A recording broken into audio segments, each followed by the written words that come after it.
আসসালামু আলাইকুম viewers, technical icon পরিবারের পক্ষ থেকে আমি মোহাম্মদ মাহফুজুর রহমান আজকে আপনাদের সামনে এসেছি সম্পূর্ণ নতুন একটি ভিডিও নিয়ে। আজকের ভিডিওর টপিক হচ্ছে এসি। আমাদের দেশে বর্তমানে সাম্প্রতিক সময়ে বেশ কয়েকটি এসি দুর্ঘটনা ঘটেছে। বিশেষ করে গতকালকে গুলিস্তানে একটি মার্কেটে এসি বিস্ফোরণ থেকে প্রায় 19-20 জন মানুষের মতো প্রাণ হারিয়েছে। প্রায় শতাধিক মানুষ আহত আছে, মৃত্যুর সাথে পাঞ্জা লড়ছে। আমাদের দেশে তাপমাত্রা বৃদ্ধির কারণে বাসাবাড়িতে এসির ব্যবহার ব্যাপক হারে বেড়ে গেছে, বিশেষ করে ঢাকা শহরে বড় বড় বিভাগীয় শহরগুলোতে।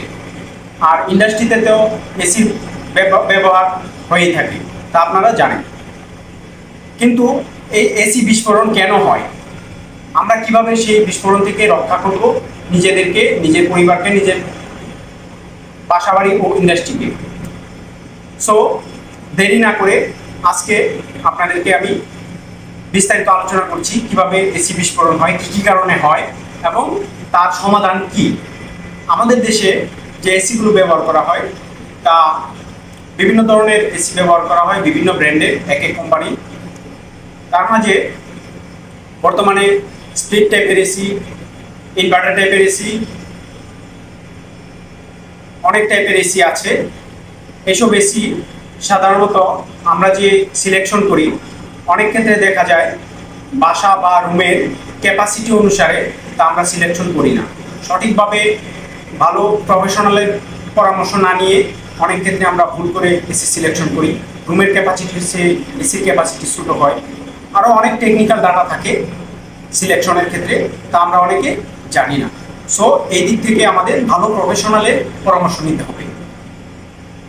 এসি সাধারণত এসির যে পাওয়ার সার্কিট বা পাওয়ার কেবল লাইন টানা হয় সেটা সিলেকশন করার ক্ষেত্রে আমাদের খুবই সচেতন হতে হবে, কারণ পাওয়ার থেকেই দুর্ঘটনাটা ঘটে।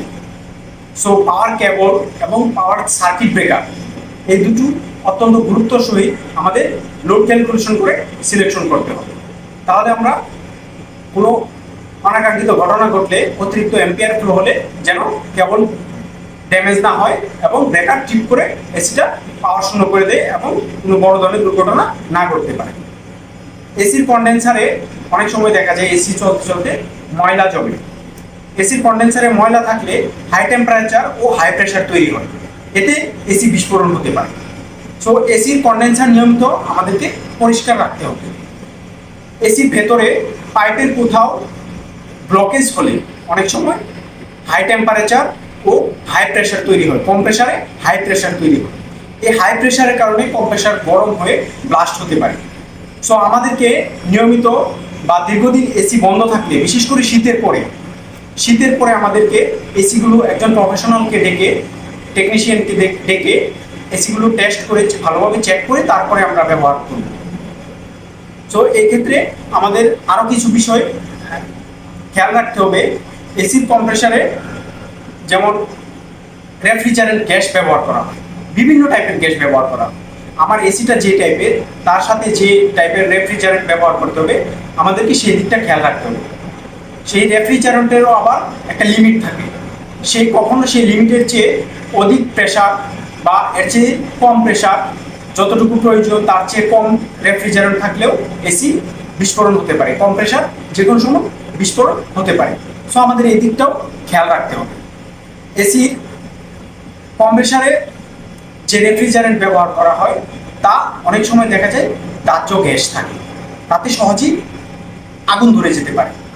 অনেক সময় এসির যে লিকেজগুলো হয়, লিকেজের কারণে রুমে বা এসিতে কিছু গ্যাস জমা থাকতে পারে।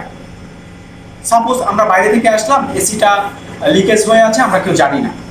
বাসায় প্রবেশের পরে কোনো কাজ করতে, ইলেকট্রিক কাজ বা লাইট ফ্যান কোনো কিছু চালাতে গিয়ে একটা স্পার্ক করলো, বাস একটা দুর্ঘটনা, অনাকাঙ্ক্ষিত একটি দুর্ঘটনা সারা জীবনের কান্না।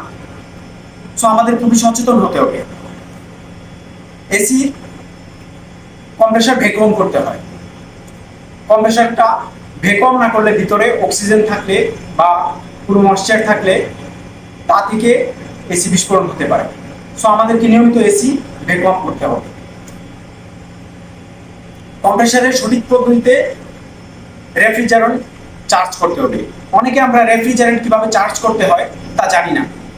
সো এই ক্ষেত্রে আমাদের বিশ্বস্ত টেকনিশিয়ান বা ভালো দক্ষ টেকনিশিয়ানের শরণাপন্ন হতে হবে যেন সঠিকভাবে রেফ্রিজারেন্ট করে দিয়ে থাকে।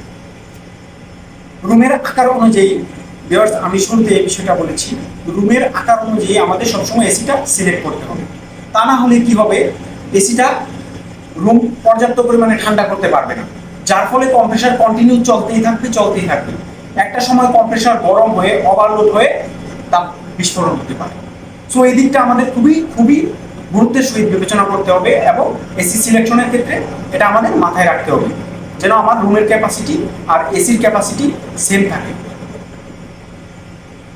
অনেকদিন এসির সার্ভিসিং না করা, আমাদের দেখা গেছে ইন্ডাস্ট্রিতে সার্ভিসিং নিয়মিত হয়, বাসা বাড়িতে বিশেষ করে এসি নিয়মিত সার্ভিসিং করা হয় না, কারণ প্রফেশনাল এসির জন্য লোক থাকে না বাসা বাড়িতে, অনেকে আমরা জানি না, অনেকে হেয়ালি করে বা ভাবি যে চলতেই তো আছে।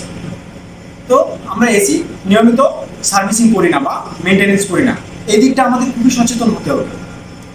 সো ভিউয়ার্স, আমাদের নিয়মিত এসি সার্ভিসিং ও মেনটেনেন্স করতে হবে। এসির ফিল্টার, অনেক সময় দেখা যায় এসি চলতে এসির ভিতরে রুমের বাতাস প্রবাহের কারণে রুমের যে ময়লা থাকে বা ডাস্ট থাকে সেগুলিতে ফিল্টার জ্যাম হয়ে যায়। ফিল্টার জ্যাম হলে এসির কন্ডেন্সারে ঠিকমতো বাতাস প্রবাহিত হতে পারে না, সেই কারণে এসি গরম হতে পারে, কম্প্রেসার গরম হয়ে বিস্ফোরণ হতে পারে। সো এই দিকটাও আমাদের খেয়াল রাখতে হবে, এসির ফিল্টারগুলো আমাদের নিয়মিত পরিষ্কার করতে হবে। তাছাড়া এসি ইনস্টল করার সময় ভালো এবং উপযুক্ত খোলামেলা জায়গায় আমাদের ইনস্টল করতে হবে।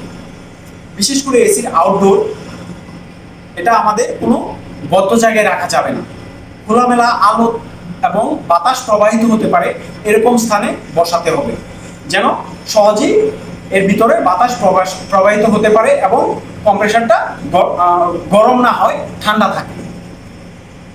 আর তাছাড়া দেখা গেছে আমাদের রুমের ভিতরে উইন্ডো টাইপ এসি বা ইনডোরে অনেক সময় জানালা বা দরজার পর্দা গিয়ে তা ব্লকেজ হতে পারে। ব্লকেজ হলে তার ভিতরে এয়ার সার্কুলেশন সঠিকভাবে হবে না, সেক্ষেত্রে আমাদের নজর রাখতে হবে এবং ঠিক সেরকম জায়গায় আমাদের এসিটা মাউন্টেন করতে হবে বা ইনস্টল করতে হবে। এদিকটা আমাদের খুবই বিবেচনা করতে হবে এবং ইনস্টল করার সময় খেয়াল রাখতে হবে।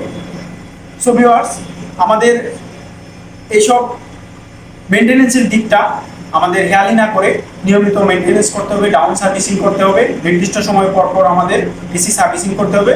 তাহলে আমরা যেমন এসি আমরা যে প্রয়োজনে ব্যবহার করি তার প্রয়োজনও মিটবে এবং তা থেকে আমাদের অনাকাঙ্ক্ষিত কোনো দুর্ঘটনা ঘটবে না, জানমালের ক্ষতি হবে না। সো ভিউয়ার্স, আশা করি আপনারা আমার এই পরামর্শ থেকে বা কিছু টিপস থেকে অনেকে উপকৃত হবেন এবং আমাদের দেশে কখনো এরকম অনাকাঙ্ক্ষিত ঘটনা না ঘটুক তা চাই। আমার সেই উদ্দেশ্য থেকে এসি নিয়ে আজকে সামান্য কিছু আপনাদের আলোচনা করলাম, এসি বিস্ফোরণ এবং বিস্ফোরণ থেকে কিভাবে আমরা সহজে প্রতিকার পেতে পারি।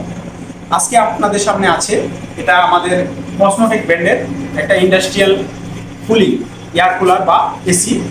এটা আমাদের একটা মেশিনের প্যানেলে ব্যবহার করা হয়, প্যানেলকে ঠান্ডা রাখার জন্য। আমাদের আরও অনেক টাইপের এসি আছে, আজকে এটা আমাদের ডাউন সার্ভিসিংয়ের জন্য আনা হয়েছে, তাই ভাবলাম আপনাদের সামনে একটু পরিচয় করে দিই। সো ভিউয়ার্স, আশা করি পরবর্তীতে এসি নিয়ে আরও নতুন কোনো তথ্য, গুরুত্বপূর্ণ তথ্য আপনাদের সামনে নিয়ে আসবো। সেই পর্যন্ত আমাদের সাথে থাকুন, আমাদের চ্যানেলটি সাবস্ক্রাইব করুন, বন্ধুদের সাথে আমাদের ভিডিওগুলো শেয়ার করুন এবং নিজেরা উপকৃত হন। পরবর্তী ভিডিও নিয়ে আসার আগ পর্যন্ত আমাদের সাথে থাকুন, টেকনিক্যাল আইকন পরিবারের সাথে থাকুন। ভালো থাকুন, সুস্থ থাকুন। আসসালামু আলাইকুম।